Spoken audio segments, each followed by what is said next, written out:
game number 3. Pasok na natin sa Celestial Palace para dito sa ating game number 2. At ang ating matchup na pinapakita ngayon ay Benny Cutie and Rebo Alice.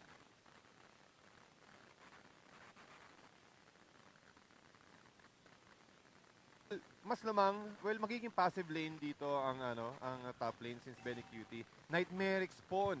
Yun yung kikiam dito ni Benny Cutie.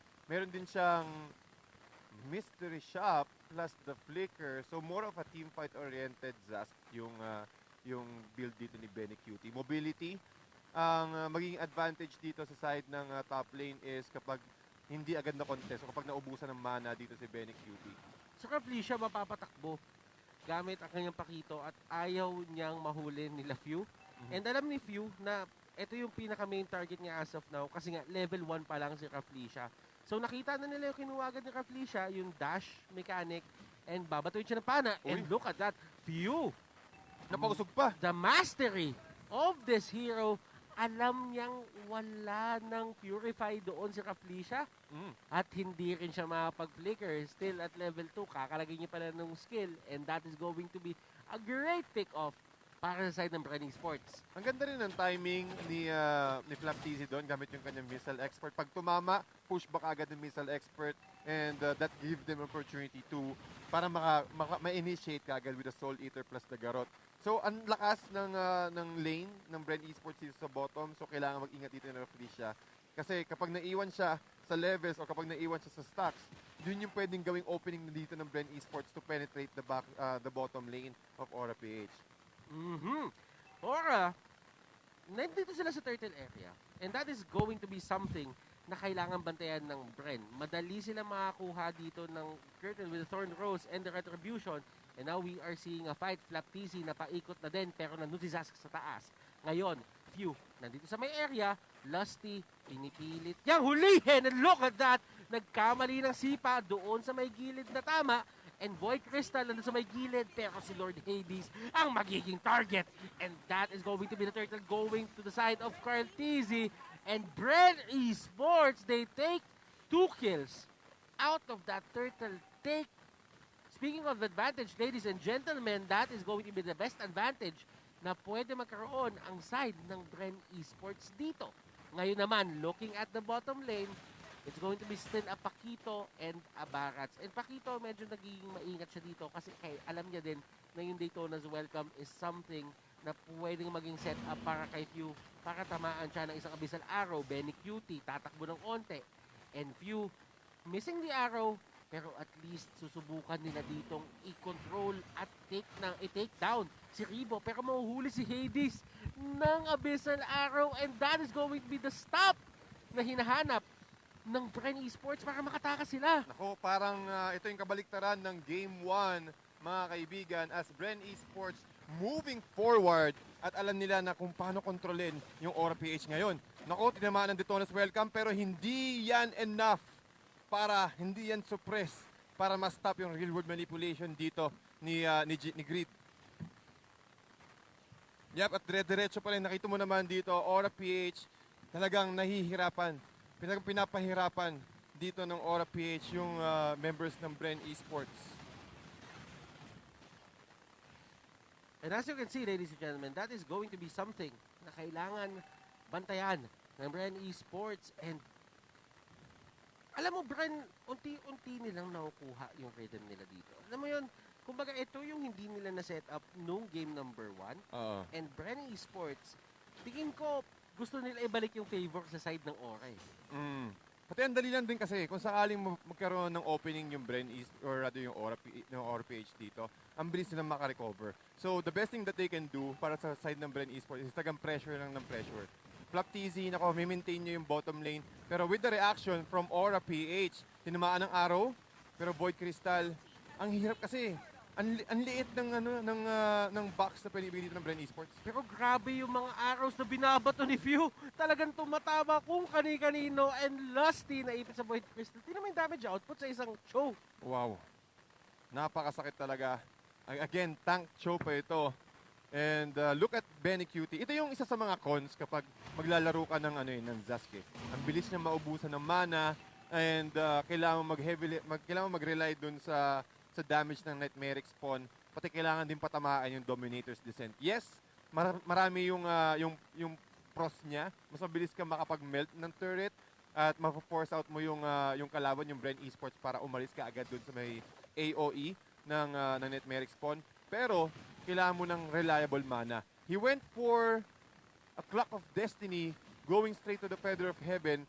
So, early game, medyo mahirap, yes, pero pag umabot na tayo sa may mga late game scenario, lamang ka agad dito si Benny Q. And eto, Ribo, nahuli sa gitna, real world manipulation, and first skill ng Aura PH, pero babawi pa ata ang Bren, hindi sila magpapatalo sa bigayan. And Grid, ginamit niya yung Void Crystal para hindi makahabol si Few. Yup, nice positioning ng Void Crystal dito. Talagang hindi na binibigyan pagkakataon si Few na makahabol. Pero tingnan mo naman kung gaano ka-confident dito si Few. Lasty, sumusugod na rin. But with the control from the lanes, Aura PH, mukhang tumama. Nako, nakat pala yun ni Flaptizi, tol. Nandun si Flaptizi sa may likod. Surprise! And yung dinosaur, oy, naglabanan yung mga dito, elemento. Ayan na. Ang daming alaga. Ang daming alaga doon. May dinosaur. May aso. May aso. May kikiam. May kikiam. Wala. Paano na? May pang yung trap. Yung uod na nakaganon, nakaangat. Diba yung trap? May uod yung itsura nun. Wow, ang dami ng Ito na, lumabas yung pagong. Ayan na. Ito pa, yung pagong pa. Nako po. Pero ito to at Thurs ha. Nakita mo yung aggression dito ng Bren Esports. Talagang yung turrets nila pwede pa pang next game. And ito yung nagagawa ng isang Joe pick para sa both teams. Kung kanina yung Domination Nation na ginawa ng Aura PH. Ngayon, yung Bren yung may Joe at sila naman yung nakakuha ng pick-offs and Bren Esports.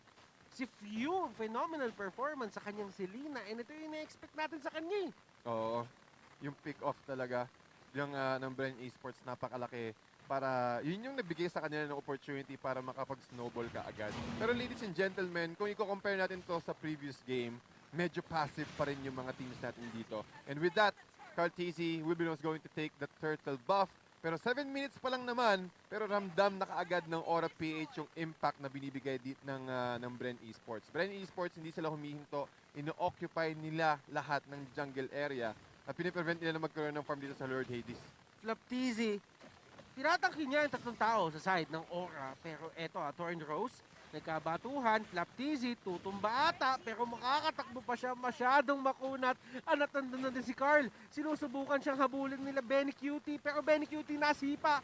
And yung uod, yung spawn ni Zask, wala siyang damage dito at hindi nila kinakaya. And look at this, another arrow. Kamunti ka na may tamaan, Ribo, umalalay na rin. And wala ng outer turrets or mawawala ng outer turrets yung Aura PH sa lagay na to.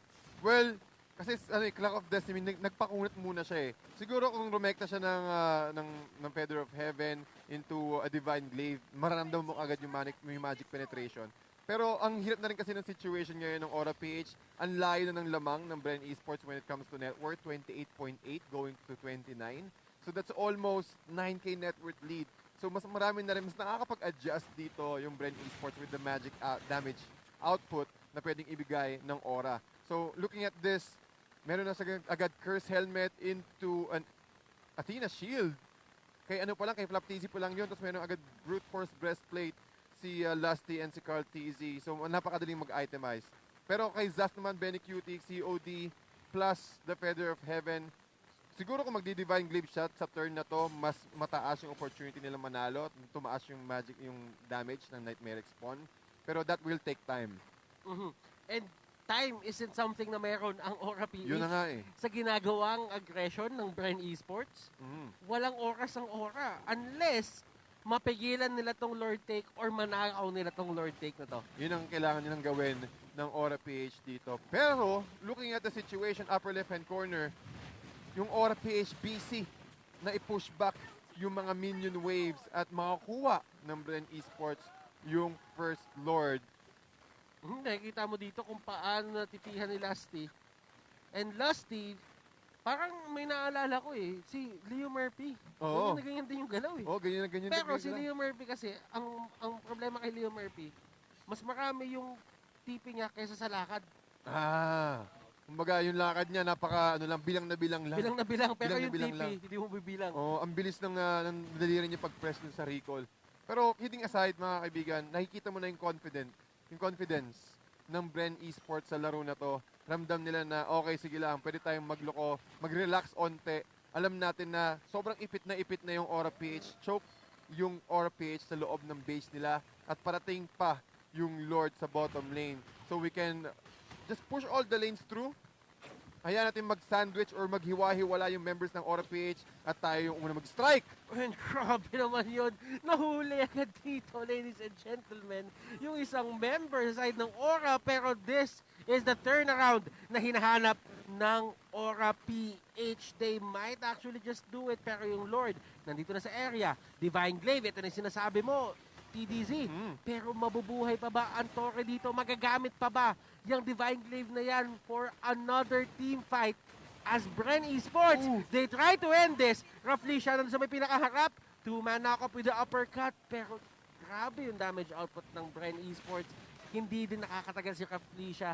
Kahit sabihin natin may sustain mechanic siya dito. Yep, at nakita mo naman agad yung positioning dito ni Rebo. Perfectly taking off grid at wala na agad real-world manipulation. Salong-salon, nandito is welcome. Nakikita mo si Lord Hades, hindi niya na sinusubukan kumuha ng kill sa members ng Bren. Ang ginagawa niya dito, kiniklear niya na lang yung waves, and that is going to be Bren Esports taking us to a game number 3. 1-1 ang score natin ngayon, and this winning moment is brought to you by Head and Shoulders. Tignan mo yung overall mood sa side ng Bren Esports. Parang talagang nagiging ano na sila, kalmado, hindi sila masyado nagpapanik, and they know na may kailangan sila ayusin ng game number 1. Pumasok sila ng game number 2 na nakuha nila yung mga heroes na gusto nila, inayos nila, and they got the win. Yep, nakahinga na maluwag ang Bren Esports forcing a game 3 against Aura PH. Nakita natin yung strength, parang naging nabasa agad how Bren Esports can easily adapt, diba, sa current situation. Alam nila na okay yung Aura PH, binilisan nila yung laro natin, possibly na yun din yung magiging laro ng game 2, pero mas mabilis kami. Mas mabilis kami. And you know what? The actual thing about it is, meron tayong analyst segment ulit with Midnight. So Midnight, take the floor. Sa'yo na ang bola. Hindi papatalo ang Bren Esports as they take game number 2 against Aura PH. This time around, sabi nila, may sagot na kami sa game number 1. Welcome back to the Analyst Stand. My name is Midnight and ating i-breakdown kung paano nakabawi ang Bren Esports against Aura PH. Let's look at first the post-game stats brought to us by Smart. Dito natin makikita yung mga small adjustments na ginawa ng Bren Esports. No? Number 1, nakuha nila yung stellar hero on Bren Esports on Q, yung kanyang Selena, and at the same time, Carl TZ playing a much different approach this time around against Aura PH. Makikita natin na sila naman yung gustong mag-frontline, no? With the Barats and the Cho. Binaliktad nila yung script dito against Aura PH. Kung kayo kanina yung may poke, at may frontline kami naman ngayon. And si Aura PH naman, yung parang medyo nahihirapan pumesto sa may frontline, no? Kasi although meron silang Poponent Koopa, it's not enough kasi hindi na tulad to ng game 1 na meron silang supplement damage with other heroes. Yes, they have an Eve, but the thing is, Bren Esports sila kasi nagdidictate kung paano maging aggressive this time around. Kaya medyo nahirapan yung Aura PH when it comes to utilizing the assassins that they have, and then at the same time, yung scaling din kasi ng Bren Esports, it's much stronger than Aura PH. Even though there's a Zask and the Lancelot, two heroes that can dish out so much damage in the mid to late game, Bren Esports just have the kumaga parang consistent scaling power compared to Aura PH. Tignan natin kung paano ba nilaro ng Bren Esports yung game na to in our highlights brought to us by Smart. Again, the story of the game is the table has flipped. Aura PH yung parang nagiging defensive dito. It's because of the nature of heroes that Bren Esports have, the Barats and the Selena. Napaka-aggressive itong dalawang heroes. Ito, from the earlier stages, makikita natin na parang si Pew yung nagdi-dictate ng pressure sa mapa because of the vision na binibigay ng traps, and then at the same time, yung sustain with the Barats. Wala rin kasi masyadong damage yung Aura PH in terms of dealing with Flap TZ. Even though they have a Paquito and they have a Lancelot, ang question kasi na kailangan mong tanongin dito is, enough ba yung damage output natin dito to burst down the Barats para hindi niya magamit kagad yung skills niya? And the answer is is yes. Kasi, I mean no. Kasi hindi talaga kaya ng Aura PH yung sustain ni Barats this time around. Wala silang tulad ni Balmond na may true damage kapag bumaba na yung HP threshold. So, they need something different on the side of Aura PH. Pero the thing is, their lineup doesn't really do that well when it comes to bursting down heroes. Ang kaya nilang gawin dito is instant poke and at the same time yung pag-establish ng territory nila. But Bren Esports, they just destroyed that. Again, they have a Selena and they have Barats. These two heroes are incredibly invasive in nature. Kaya naman parang ang pakiramdam is lahat ng play na gawin ng Aura, nandyan lagi yung sagot ni Lusty, ni Flaptizi at pati na ni Pew. Tapos may supplement sila ng damage with the Death Sonata and the combo, the burst down of the Granger or on Carl TZ. Napakasakit din ng item build-up niya rito. No? Again, typical build-up na kay Granger, yung Hunter Strike for the physical penetration and at the same time, yung mobility na pinoprovide ng item na to. That's why Aura PH didn't feel like they have a game in game number 2 and Brand Esports, they just dominated all over the map. There were no counter answers against Bren Esports. It's because of the presence of Flaptizi on this match. The MVP of the game brought to you by Smart. It is the Barats of Flaptizi. Eto, yung matinding frontline talaga. No? For the longest time, nakikita natin si Baksha, yung gumagawa nito. Pero we've seen the rise of Barats and incredible play style yung nakita natin from Flaptizi. No? Parang sabi niya, sige, subukan niyo kalabanan, wala naman kayo magagawa sa akin. 405 yung kanyang KDA, damage taken of 61,057, and kill participation of 100%. Diyan nyo makikita na ang laro talaga ng Bren Esports is just sustain the front line with Lusty and Flaptizi. And you have a threat of the Granger and Selena. Nandyan yung pick-off, nandyan yung teamfight.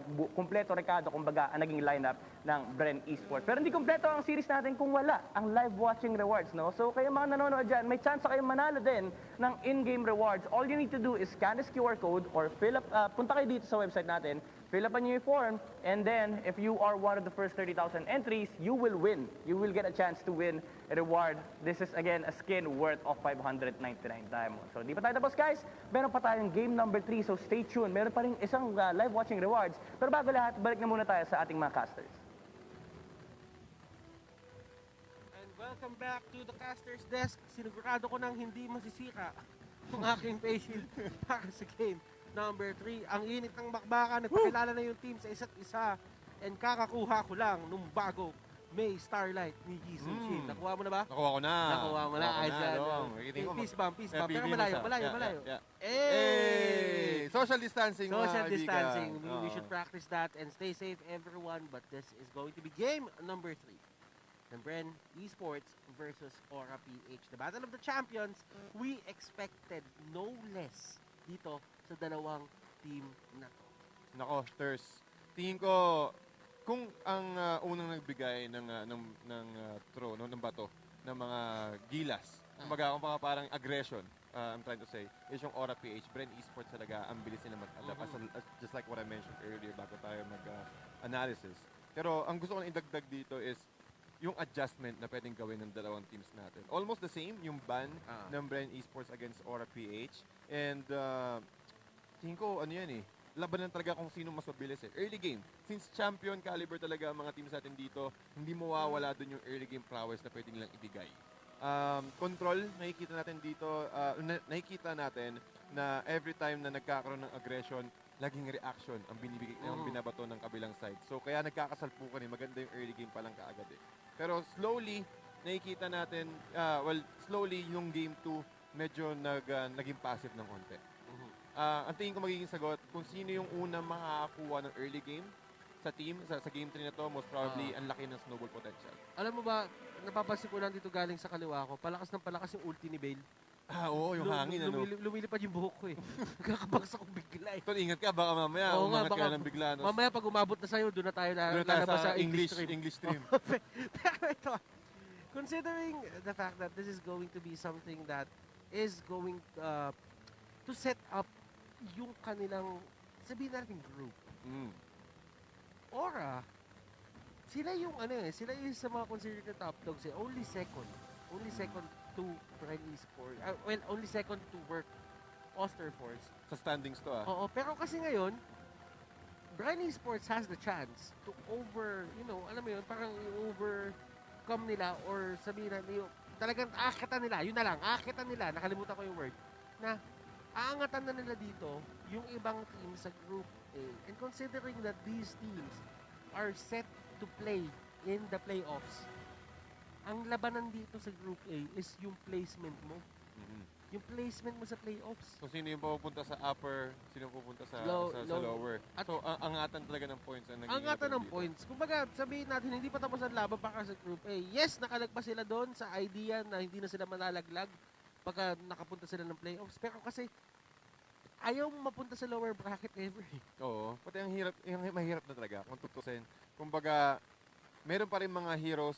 Kasi nandito na tayo sa pagkakataon na, okay, nandun na nga tayo sa may taas. Pero, syempre, yung mga nasa baba, nag-aalangan din sila kung ano yung magiging performance na nasa taas eh. Kasi yun yung way nila para makapag-catch up. Kung sakaling merong na 2-0 sa galing sa taas, at nakapag 2-0 din yung bottom, yung nasa bottom rankings, pwede pa rin mahatak. Pwede mag-level. So, kahit week 5 na tayo ngayon, there's still a lot of possibilities for a turnaround. A lot of possibilities. That is true, Tads. And ito yung ito yung mga ways natin to check kung paano nga ba magpa-pan out yung playoff. Tandaan mo, week number 5 is usually the week, historically sa MPL, na nakikita na natin yung mga maliliit na bagay na mapapanalo sa team na pagka nakapasok sila ng playoffs. And usually, yung pulso ng bayan or pulso ng masa o pulso ng community, kung ano man gusto mong tawag dyan, usually nakakaramdam na din sila kung sino talaga yung mga gusto nila supportahan. Kung napanood mo kanina yung pre-show panel, makikita mo yung mga comments. Yung mga comment ang nakalagay na it's either Aura na yung magka-champion, blacklist na yan, Bren lang malakas. Nakakaramdaman na din ng viewer at home kung ano nga ba yung pressure na nababalot dito sa week number 5. Ngayon, drafting time na, Tads. And this draft is brought to you by Smart. Brenny Sports, Aura PH, game number 3. Sino nga ba makakuha ng 2 points? Yan ang tanong. 2 points versus a point. At alam natin kung gaano ka-importante ang puntos dito para makaangat. Bren Esports, nasa kanila ang momentum. Since sila ang nanalo ng Game 2, habang ang Aura PH naman, nakita natin yung performance nila ng Game 1. Kaya nilang ibalik yung ganong klaseng laro. Look at the drafts here. Bren Esports, almost the same bans. Diggy, pati Jawhead. Pero ngayon, hindi nila binibigyan ng tinanggal na nila yung Cho sa hero pool. Pero ang Aura PH naman, stick to the basics. Chang hindi pa rin ibibigay sa side ng Bren. Ang daming nagagawa masyado yan para sa side ng Bren. Mm-hmm. Parang ang daming na-open na ribo kapag yan yung ginagamit niya. And yun napansin ng Aura PH, so Aura PH will just ban it out all throughout the series. Ngayon, show ang tinanggal ng Bren Esports. And napansin nila na grabe mag-show to si JP Mm-hmm. Kakaiba, halimaw tanggalin na nga lang natin. Ayaw namin ng ganyan. Huwag natin bigyan ng chance na makakuha. Pero ang Aura PH going for the Matilda Airlines at nakikita naman natin the saving capability ng Aura PH and also going for the Barats. So nakaramdam na ang Aura PH dito na okay, sige, secure agad natin yung Barats. There's a big possibility na mag-play aggressive na naman ng Bren Esports and that's also given the opportunity na wag mag-assassin ang Bren Esports dito. Carl TZ, kapag nakaharap siya ng Chempo or kung sakaling mag-Lancelot siya, isang Detonas welcome lang, malalockdown ka agad ng Aura PH yung members. And pinipilit agad ng Aura PH yung Bren Esports na either pumilit ng Lunox o ng Baksha. Ngayon, hindi na yon pwede maging mid lane na Lunox kasi nga meron kang Selena Eh mas bibigyan mo ng priority yung Selena na mag-mid kasi nga kailangan niya umikot-ikot din. Ngayon naman, Aura PH, they have their last pick, they're set up ng maayos, and kung nakikita mo dito, Bren Esports ang kumuha ng pack dito. Ito yung kulang kanina ng Aura Wala silang pang-negate ng regeneration ng isang Barats Black TZ. Kumbaga parang gagamitin nila yung back sa mark para at least ma-force back or magkaroon ng static lane yung dalawang heroes. Pero sa Aura PH naman, they will go for that Natalia. Okay. So, okay. Ang gagawing play dito, there's a big chance na kumuha ang Bren Esports ng Eve. So, this is also a good preparation for Aura PH to conceal or at least prevent any information para sa side ng Bren Esports kung ano yung pipiliin nating core hero. So, sumafety ka agad dito yung Aura PH. Pwedeng maging roamer. Well, for sure, ito yung magiging roamer ng Aura PH using the Natalia. side lanes ang Barats and mid lane naman position 4 ang Matilda. So no information at all. Ang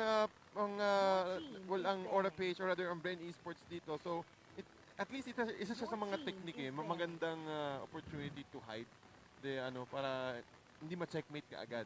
Hindi makakapag-adjust yung Bren Esports. And just by doing so, Granger ang magiging next ban ng Bren Esports against Aura PH and possibly isa pang core hero sa side din ng Aura PH against Bren. Baka nga magka-denial na sila dito ng mga jungler eh. A possible Ling ban, I could see. Mhm.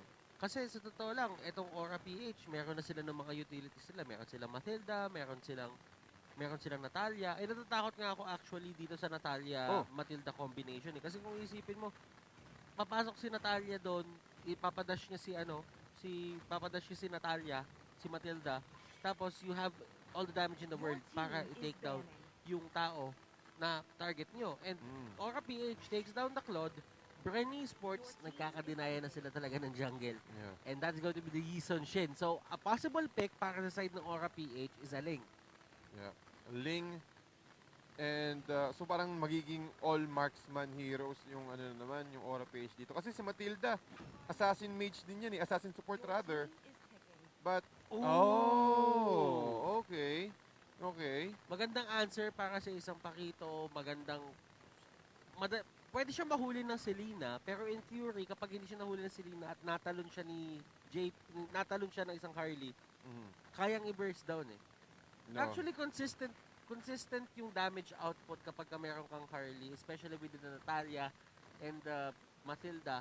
And I think for Aura PH, kailangan pa nila dito ng isang hero na kaya mag-carry into the late game. Well, sa side ng Aura PH, ang dami nilang early game. Kumbaga, ang taas na ng power spike ng Aura PH dito against Bren Esports. At makakakita na naman tayo ng alpha ng Bren Esports. And hindi ito yung hero na madaling i-take down into the early game. Meron din, may dahilan kung bakit siya fighter. And fighters technically have better, sabihin natin, tanking capability rather than the assassins. At kung isipin mo dito, maganda din na kunin mo yung alpha eh. Kasi, hindi siya basta-basta mababurst down ng isang Natalia, hindi siya mababurst down ng isang Matilda, at hindi rin siya mababurst basta-basta ng isang Harley. Pero ang sagot ng Aura PH, we are 1-1 right now, so mag-1-1 kami. 1-1, Barats, Matilda. Yun yung magiging late game nila. Sabi mo nga kanina, Ters, no? Kailangan nila ng late game potential. So habang ang magiging play ng Aura PH, aggression while giving space para sa 1-1, 4 protect 1 para sa Aura PH. Pero ang Bren Esports naman more on sustainability and also with the help of the Heart Guard kay Angela. Kung magiging assassin jungler ito, well for sure magiging assassin emblem to si Alpha. They're more on pickups eh. Kasi ang strength ng Alpha, meron siyang slow, meron siyang true damage kapag tumama yung beta advance. Ang laking bagay na pwedeng ibigay dito ng Bren Esports. And also with the control from the focus swing, it will be easier for them to take for objective or at least go for a counterplay. And sa ngayon ay nakikita natin yung galawan ng mga teams na to. Pero may something na bago. Uy. Well, hindi actually bago. Para na nilabas ang Bren Esports. Another alpha pick on Carl Tizzy.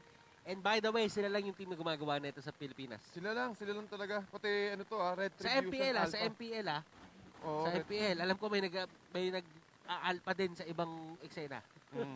Pero sa MPL talaga, ang currently, if I'm not mistaken, 100% ang alpha ng Bren Esports, or maybe 50%. Pero ito yung pangatlong beses sa nakita ko, or at least within that mark, na pinili agad ng Bren Esports itong alpha ni Carl Tizzy.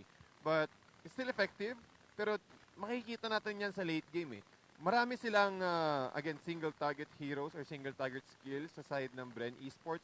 So lumalamang sila sa counterplay and also sa pick-off. Pero ang Aura, almost the same, pero meron silang assurance eh. Meron silang assurance na binibigay ni Benny QT gamit yung kanyang 1-1. So late game, yes, nandun, pero sustainability, medyo alanganin sa side ng Bren Esports. Nako. Ngayon, kung napapansin mo, si Rebo ang gumagamit ng Angela at nag-switch lane si Benny Cutie at si Raflesia. Alam dito ni Raflesia na kailangan ng alalay ng isang 1-1 versus sa Pakito. Kasi nga madaling mag-close in yun mag-close ng gap And hindi magiging mahirap sa kanya para harasin ang isang 1-1. Yeah. So it's all about lane matchups. Tingnan natin kung sino makaka-control ng early game. Pero sa bottom lane, JP just pushing or applying pressure gamit ang kanyang Soul Bloom and also giving some space para kay 1-1, para kay Benny Cutie na makapag-farm. And hindi makalapit dito yung aura. Given the fact na sobrang taas ng damage output nila into the early game, kahit si Flap nandito na rin sa area and si Carl TZ napaka-sturdy, hindi siya basta-basta tutumba. So pinahirap ng Bren Esports yung buhay ng Aura PH dito just to get near the Lord. And especially na early game pa yung tempo na gustong gawin ng team nyo, Aura PH, they should have hold of that turtle buff kasi magiging sobrang advantageous yun para sa kanila. Yep, look at this. Carl TZ level 5 na. Habang si Lord Hades naghahanap pa rin ng kanyang level 5. Well, siguro soon kapag nakakuha na niya or kapag na-takedown na niya yung purple buff. Pero talking about damage, Bren Esports still playing passively. Ibang-iba sa nakita nating laban or fight nung first and second game. Circling Eagle. Deadly Magic, binato. JP nakahulin Circling Eagle pero siya ang unang tutumba. Aura Fire, nilabas na ni Lusty. Benny Cutie pumapasok dito. Sinusubukan niya i-proc yung kanyang ultimate. Execute ang gagamitin ni Creed to get the kill on the Selena. Ang laking bagay ng execute dito. Again, getting that additional burst para makakuha ng kill. Pero I think to what I mentioned earlier, Aura PH, they need to do something against this tier 1 attempt ng Bren Esports. And si Carl TZ, niyakap dito ni Angela. And Carl TZ, one more hit, could have done the trick. One more card shuffle. Kakayanin sana pero hindi na mabibigyan. Uy. JP tatakbo pero grabe yung mga dash Oo. na ginagawa ni Flap TZ. Talagang kinokontrol niya lang kung sino yung haharap. Hindi niya ini-aim na i-take down yun as long as talagang mahuhuli yung mga teammates niya. Benny Cutie going for that ultimate, the crossbow of Tang. Saktong-sakto yung pagka-proc ng crossbow of Tang. Akala ko tatamaan siya ng shield unity ni Lusty. But again, the timing of this man right now is on par or really perfect. Pero sa middle lane naman, Lord Hades nakakuha ng isa pang pick-off. A good exchange para sa dalawang team. Pero look at the net worth. Lamang pa rin ang Bren Esports dito dahil nga dun sa kay Carl TZ na ang bilis niya makakuha ng mga objective. Again, using that true damage na pwedeng ibigay ng Rotary Impact pati ng Focus Swing. At makukuha na naman ng Bren Esports yung Turtle Carl TZ. Level 8 siya, level 7 si Hades, so ibig sabihin mas potent yung kanyang retribution. And ginagamit nila yung fact na to para makapag-pull over or makapag-pull off ng mga risky plays kasi nga wala pang masyadong items dito yung side ng Aura. Looking at that Harley right now, meron lang siyang Star Shard. Si Benny Cutie may corrosion sight. That is good news for them. At least kumukuha ng items at hindi napipigilan masyado si Benny. Pero si Few, hinabot siya ng Deadly Magic and that is going to be something na kailangan niyang bantayan. Lord Hades, hat-trick, aalis siya dito. At nandun sa may pinakalikod, Carl TZ, ang bilis talaga ng habol. Greed and the others, nasa maling base sila. But habang nangyayari lahat to, Benny Cutie nasa taas and Greed gets punished. At talagang hinahabol ni Carl TZ dito si Lord Hades, hindi pinapatakbo. But with the crossbow of Tank plus the Deadly Magic, overextension para kay Carl TZ and he will be punished. At nakita natin talaga yung damage output na pwedeng ibigay ni Carl TZ using his alpha, pero kailangan niya talagang kailangan niya at least merong heart guard on top of Carl TZ para mas maging successful. Taking time bomb. Taking si time Benny bomb. Cutie. May timer ang Bren Esports at kailangan nila kontrolin si Benny. Benny hindi pa siya nag-take down. Ni isang beses. And Lord Hades makakataas with the hat-trick. Pero look at that. Flap TZ ginamit na yung flicker. Sinapak yung dalawang member ng side ng Aura. At habang nangyayari lahat yon, pwede na sila mag-set up doon sa may turtle area. 14 seconds na lang ang natitira. At ang Aura, may 6 seconds pa sila bago mag-respawn yung dalawang members nila. But given that fact, Raflesia takes a kill on Rebo. Yeah, takes a kill on Rebo and also heavily contesting that tower, the turret on the bottom lane. Si Grid medyo alanganin sa pwesto Nandun si Few. But makakatakas nga ba dito si Grid at mukhang makakatakas nga. Pero next objective, Turtle is now response. Spear of Alpha, muntik pang tumama kay Grid. Malakas yung pakiramdam dito ng Bren Esports. At si Few, medyo na-off angle. Uy! Tinalunan siya dito bigla. Deadly Magic. Andito si Rebo with the Love Waves. At may heal ng onti doon. Yung kanyang Selena at makakatakas to. Meanwhile, habang nangyayari lahat ng kaguluhan na yun, nakita ni Carl Tizzy, ang bilis niya on the decision-making side at kinuha niya agad yung turtle para sa side nila. And this is Aura really struggling to get these objectives. Yeah, at ito na yung pangatlong turtle na hindi nako-contest ng Aura PH. At hindi ito yung ideal game plan ng Aura PH. Kasi nauunahan din sila ng Bren Esports Pati si Carl Tizzy, talagang sobrang likot, umiikot siya ng umiikot. Habang sa bottom lane naman, Grid. Si Rebo yung main target talaga nila. And nandun yung string, Rebo trying to get away, pero masyado mabilis si Benny. And Benny, may ipit siya dito, walang minions doon sa may kabila. Sabi ni JP dito, taka pre, dash ka dito. Dash ka dito, ako bahala sa'yo, tatangkihin ko pa.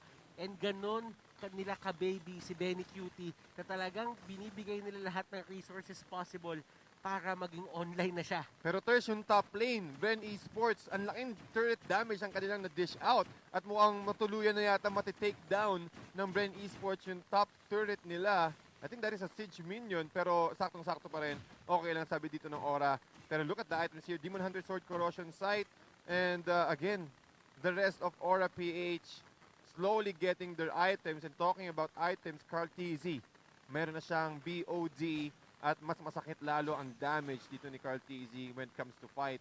At tingin ko kailangan gawin dito ng Aura PH is to catch them off guard. Raptor Machete, Clock of Destiny, going for the Lightning Traction combo para kay Few. Pero si Flap Tizzy, tol, Brute Force, meron ng Athenas, meron pang Berserkers. At eto sa Raflesia, nakakain siya dito ng isang Lusty. At mapipilitan silang tumakas nandun sa may pinakalikod, Greed. Mapapunish na naman siya. Benny Cutie on the other side of the map. Nandoon siya sa may mid lane. At si Harley, kumukuha din sila ng turret. So, nag-iiba ng approach dito yung Aura. Nagkakaroon na sila ng split push mentality na if ever man na may lane na pinipilit yung side ng Bren, kukuha tayo ng gold sa iba. Yep. It's all about economy. Aside dito ng Bren. At kinokontrol nila lahat ng lane. Middle lane muntik nang ma-take down. Pero sabi ng Bren Esports dito, sige, let's go for the objectives. JP, Uy, nanakap si nanap up pa si Flap Tizzy, which is favorable para kay JP. Nakahanap siya ng opportunity na makatakas. But look at the position of Aura PH here, Benny Cutie the back lines. And pumasok na dito yung Aura. This is the first 5-man team fight na makukuha natin sa game na to. Daytona's welcome. Nahuli si Lusty sa may pinakalikod. And sino ang unang tutumba? Flap Tizzy will go down. Si Few dito na crossbow of tank. And Lusty will be the next target. Carl Tizzy, lumalapit na si Benny Cutie. Benny Cutie dito with a 2-man stun. Oh my goodness! Aura PH! Ito na ata ang hinahalap nila. Rebo, last man standing para sa side ng Bren. Bren, tumatakbo unti-unti at si Rebo na lang ang natitira. Si The Goat, meh. Aray ko, yun ang strength ng Bren, rather ng Aura PH kapag umabot tayo ng late game. Kumbaga, si Benny Cutie, tol, kumakambing na. Nakita mo dun yung strength ng crossbow of Tang. Talagang nililipat-lipat niya, going for other heroes, securing the kill, and also extending the duration of the crossbow of Tang. Napakagandang exchange para sa Aura PH. Hindi sila nakakuha ng Lord, but with that fight, na-control nila yung momentum ng Bren Esports. Tingnan mo naman sa net worth, 300, 200 na lang ang lamang ng Bren Esports and Aura slowly catching up. Yun nga yung hinihintay nilang pagkakataon. Yun ang inaantay nilang pagkakataon. Benny Cutie, Windtalker, Divine Glaive para kay Lord Hades, Burst Potential, yung DPS, yung damage per second, yung talagang nilalabas ng isang 1-1 dito. Habot kamay na ng Aura. Look at the gold. Kanina lamang na lamang ang Bren. 31k na sila pareho ngayon. And this is going down the wire. Magkadikit yung game na to. Sa totoo lang, Bren Esports can still do this. Pero, eto na. Ito na ang kalbaryo ng isang Benny Cutie. Binaby nila si Benny Cutie Ngayon, At- siya na ngayon yung mambe-baby. Siya na yung baby. Oo. Nako po. Benny Cutie going for the place. Pero dito naman sa my middle area, Si JP, JP? aggressive. Oo. Pero si Grid nandun sa may pinakalikod, hinahabol si Ribo. Lame shot, walang tatamaan. Carl TZ, hinahabol si Grid. At mapipilitan yung Bren Esports na bumak muna. nako, nakita natin yung discipline ng dalawang teams. Nag-aantay sila ng magandang opportunity. Pero kapag walang opportunity, back off sila muna. Reset ulit. Yan ang magiging play ng Aura PH. Pero kita mo naman, habang nangyayari yun, Bren Esports still going for the economy play, removing all of the jungle creeps before, bago sila balyahan dito sa may mid lane. Pero magiging sandwich play yata to sa side ng Aura. And Felicia, ang ganda ng paggamit niya ng Cyclone. Ay, last din na naman yung magiging target. At eto binuga doon sa may kabilang side ng laban and last dito. We will be the first one to go down. Carl TZ, Carl TZ. sinapian ni Angela. Pero hindi kinakaya yung damage output. Look at this. Flap TZ. Ang ganda na ginagawa niya control. Pero nandun si Ribo. Tutumba. Flap TZ with an uppercut. Pero hindi nila kinakaya. Phew. Last man standing para sa side ng Bren. Few, tumama pa yung araw, but JP, mahihirapan dito si Few. Deadly Magic plus the poker tricks combo wipeout sa side ng Aura PH. At kumakatok sila, enough, merong siege minion at mukhang tatapusin na yata ng Aura PH to. And Aura PH wins the Battle of Champions dito sa MPL PH Season 7. My goodness, what a game, what a series. Ang ganda na pinakita ng dalawang team. Pero sa pinakadulo, dikit na dikit yung laban. And this winning moment is brought to you by Master. And alam mo, si Benny Cutie, since nasabi na natin yung Master, Oo, ang pogi ng 1-1 play niya doon. pogi talaga ng 1-1 doon. Yung sabi mo nga kanina, diba? Taking time bomb. Taking Nakita time naman natin kung gaano ng isang engagement lang, natimbang ka agad, nabalansi ka agad ng Aura PH yung laban, and doon pa lang, medyo naratin lang yung Bren. Sandali lang kailangan nating i-check si Benny Cutie. Ang ginawa ni Carl TZ, he went for Benny Cutie para lang makapasok agad or ma-burst na agad with the true damage yung gamit ng kanyang alpha plus the Angela from Rebo, pero hindi enough na crossbow tank siya kaagad. Na crossbow of tang. And yun talaga yun yung potential na meron yung Aura. Napag-usapan din naman natin na early game centric yung first 3 picks, but at the same time, kapag ka nagkaroon na ng mixture ng 1-1, nagkakaroon na ng late game insurance. Pero, yung side naman ng Bren, it's more of sustaining yung damage yun sa early game para matapos nyo ng maaga. Pero para malaman natin at mahimay natin ng tama, etong game na to, ipapasa muna natin sa ating resident analyst, Midnight, sa'yo muna ang bola. Hindi naging alpha ang Bren Esports this time around as Aura PH was able to get a victory on game number 3. Welcome back to the analyst stand. My name is Midnight and ating i-breakdown kung ano yung naging difference from game number 2, game number 1 towards game number 3. Tignan muna natin yung post-game stats natin sa atin ng Smart. Now, Aura PH, they have a fantastic lineup against Bren Esports here, especially against the alpha pick of Bren Esports. Marami nagtatanong bakit ba sinushoot ng Bren Esports yung alpha. The idea is very nice. They saw the Barat, so parang sabi nila, okay, pwede nating ipanglaban yung fighter-esque na jungler, which is si Alpha, kasi mataas din naman yung sustainability niya rito and napakataas din ng damage output. Crucial lang dito is, I think walang Bloodlust Axe si Carl TZ, so he cannot really sustain himself well against Aura PH. But knowing na hindi rin kasi siya makakalapit sa heroes ng Aura dahil nga may 1-1, may Harley, it's nice to build a different item na lang. So medyo understandable yung lack of Bloodlust Axe, but that essentially answers the question of Aura PH. Enough ba yung sustain ni Alpha? Kung di naman nila tayo madidikitan, let's just amplify the damage output of our cores. Kaya I liked the choice here of Benny Cutie. After the Corrosion Sight and Demon Hunter Sword, Windtalker yung sinunod niya rito for additional movement speed, and nandyan din kasi yung crits during the Crossbow of Tanks. So it's a really nice fit of ideas here for Aura PH dahil nga may problem ang Bren Esports when it comes to closing the gap. All of their heroes wants to close the gap against Aura PH, and this is where the Harley comes in. They knowingly picked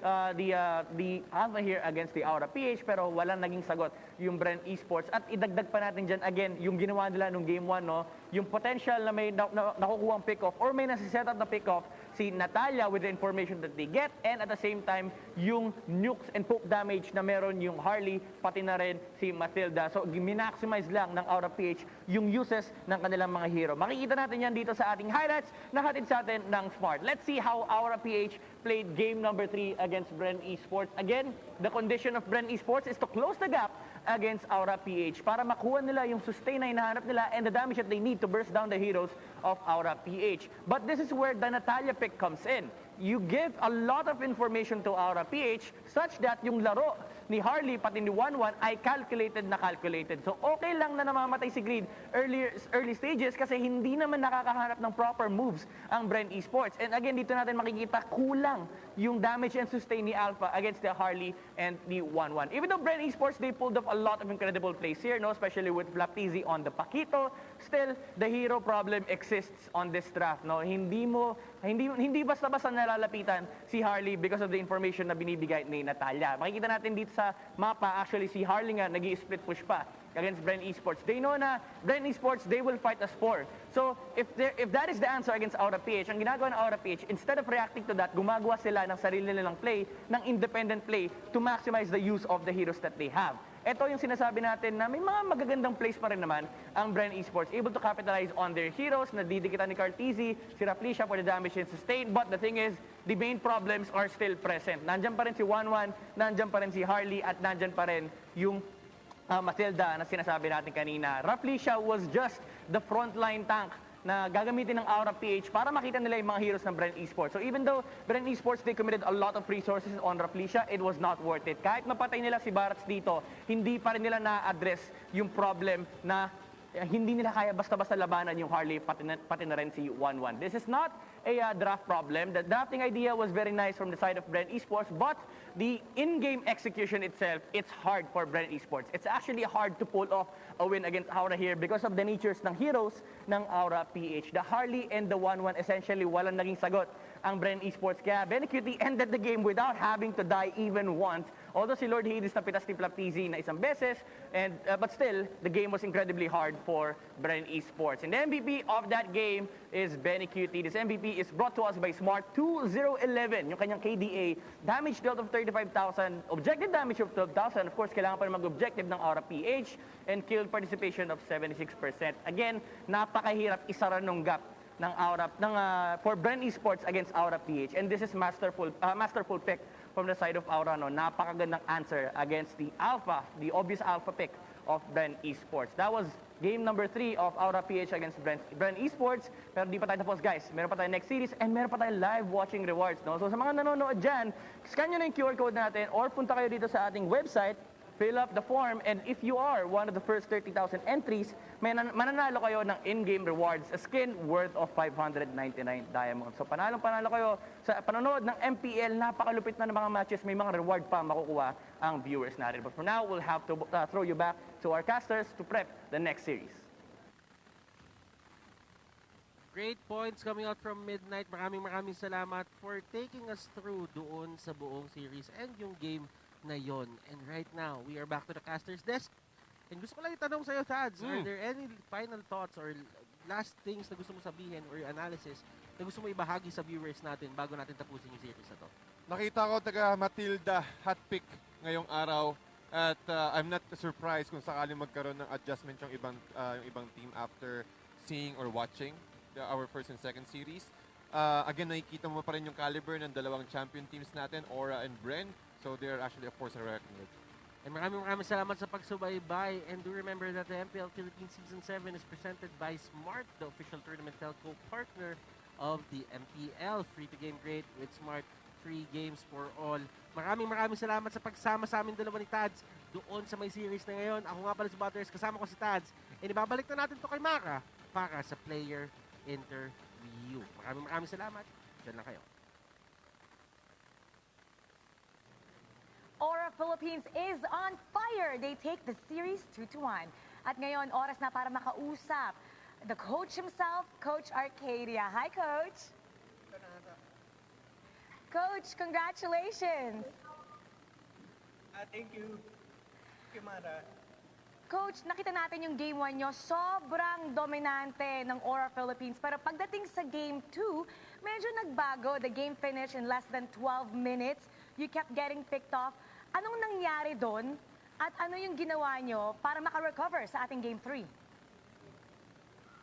Actually, pinag-usapan namin yung, yung mga pagkukulang namin doon sa Game 2. In-game, saka yun sa mga draft. So, ayun, ginawa lang namin yung mga necessary adjustments namin para makapag-recover sa Game 3. Coach, pansin ko, unlike the other teams na they stay with the same lineup, ang Aura, week by week, nagbabago. What's the idea behind this? About that naman, kasi naniniwala kami sa lahat ng players namin. And then lahat naman sila may tiwala sa isa't isa. So ano talaga kumbaga parang wala kaming alam mo yun, yung main five talaga. Lahat sila capable of playing. And it's nice to see that rotation. Coach, oras na para mag-shout out at imbitahan natin ang inyong mga fans na suportahan kayo para sa susunod na laban. Shoutout sa lahat ng sumusuporta sa Aura. Sana nandyan lang kayo, manalo, matalo kami. And thank you sa boss namin, kay Boss Chris. And ayun, shoutout sa family ko and sa girlfriend ko. Thank you, Coach. Congratulations. Enjoy yourself today. Aura Philippines taking another point to go up the standings to maintain their spot and increase their chances to get to the playoffs. Huwag kayong aalis, magbabalik ang MPL Philippines Season 7. Welcome to the Giga Life.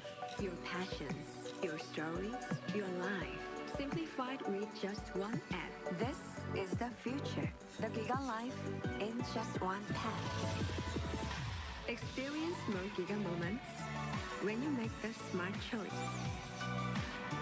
With the Philippines' fastest mobile data network. How do I know it's T1? Simple, smart, ako.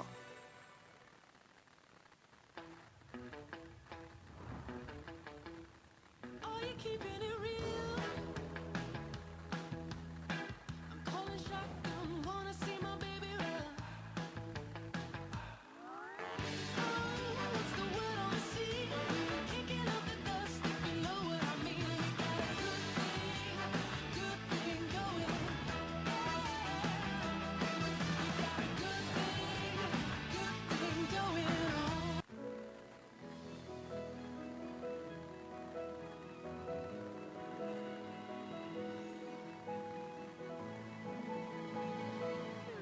Moment na sana, pero hassle ang kati. Yung kati na yan, dahil sa dandruff yan. You need Head and Shoulders. Unlike beauty shampoos, tanggal ang dandruff that causes kati. No more hassle sa moment. Goodbye na sa kati dahil 100% dandruff-free ka. Sikreto ng mga gwapong Master Gamer? Para fresh all day, bring your clay game with Master. New Master All-in-One Clay Wash. Fights germs, controls oil up to 12 hours, and helps prevent pimples.